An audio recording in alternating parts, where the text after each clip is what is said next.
आज हम इस वीडियो में मैग्नेटिक मटेरियल की बात करेंगे कि मैग्नेटिक मटेरियल वो मटेरियल होते हैं जिनको अगर हम मैग्नेटिक फील्ड में रखें तो उनको इजीली मैग्नेटाइज किया जा सकता है। कॉमनली मैग्नेटिक मटेरियल की 3 टाइप्स होती हैं, जैसे कि diamagnetic materials, paramagnetic materials and ferromagnetic materials. तो आज हम इस वीडियो में इन तीनों मटेरियल्स के डिफरेंस को पढ़ेंगे कि इन तीनों मटेरियल्स में क्या डिफरेंस है। तो चलिए वीडियो को स्टार्ट करते हैं। अगर डायमैग्नेटिक मटेरियल को किसी मैग्नेट के सामने ले जाया जाए तो वो इस मैग्नेट से वीकली रिपेल्ड हो जाता है, मतलब कि थोड़ी सी रिपल्जन दिखाता है। अगर पैरामैग्नेटिक मटेरियल को किसी मैग्नेट के सामने ले जाया जाए तो वो उससे वीकली अट्रैक्टेड हो जाता है, मतलब कि थोड़ी सी अट्रैक्शन दिखाता है। पर अगर हम बात करें फेरोमैग्नेटिक मटेरियल की, तो अगर वो किसी मैग्नेट के सामने जाता है तो वो स्ट्रांगली अट्रैक्टेड हो जाता है उस मैग्नेट से, मतलब कि ज़्यादा अट्रैक्शन दिखाता है। डायमैग्नेटिक मटेरियल को अगर हम किसी मैग्नेटिक फील्ड में रखें तो वो उस मैग्नेटिक फील्ड से वीकली मैग्नेटाइज होता है, पर अपोजिट डायरेक्शन में, मतलब कि जिस डायरेक्शन में मैग्नेटिक फील्ड है उसके अपोजिट में।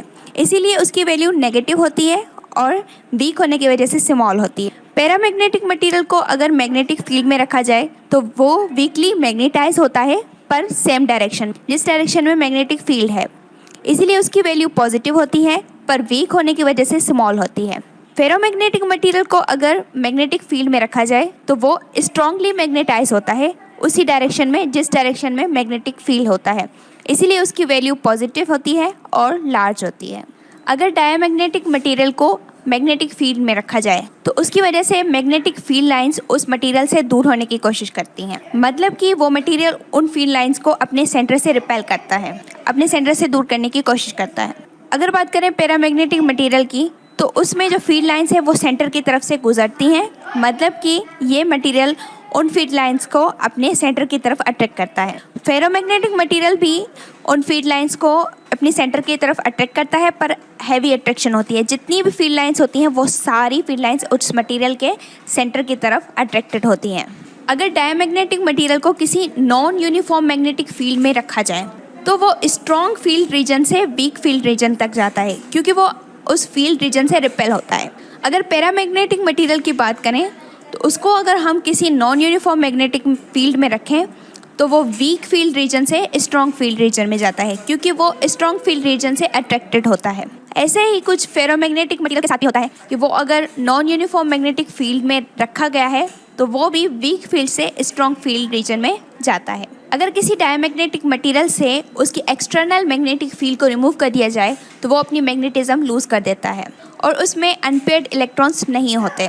अगर हम बात करें पैरामैग्नेटिक मटेरियल की, तो उसमें भी अगर हम एक्सटर्नल मैग्नेटिक फील्ड रिमूव कर दें तो वो अपनी मैग्नेटिज्म की जो सलाहियत है वो लूज़ कर सकता है, पर उसमें अनपेयर्ड इलेक्ट्रॉन्स होते हैं।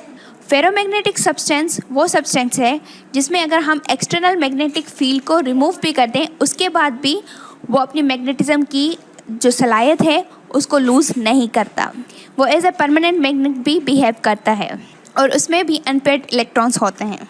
डायमैग्नेटिक मटेरियल सॉलिड भी हो सकते हैं, लिक्विड भी हो सकते हैं और गैसेस भी हो सकते हैं। कुछ एग्जाम्पल्स हैं जिनमें water, copper, mercury, gold, hydrogen. Paramagnetic material solid भी हो सकते हैं, लिक्विड भी हो सकते हैं और गैसेस भी हो सकती हैं। एग्जाम्पल के तौर पर aluminium, platinum, sodium, crown glass. अगर हम बात करें फेरोमैग्नेटिक मटेरियल की तो वो सिर्फ सॉलिड होते हैं, लिक्विड और गैसेस फेरोमैग्नेटिक मटेरियल नहीं होते।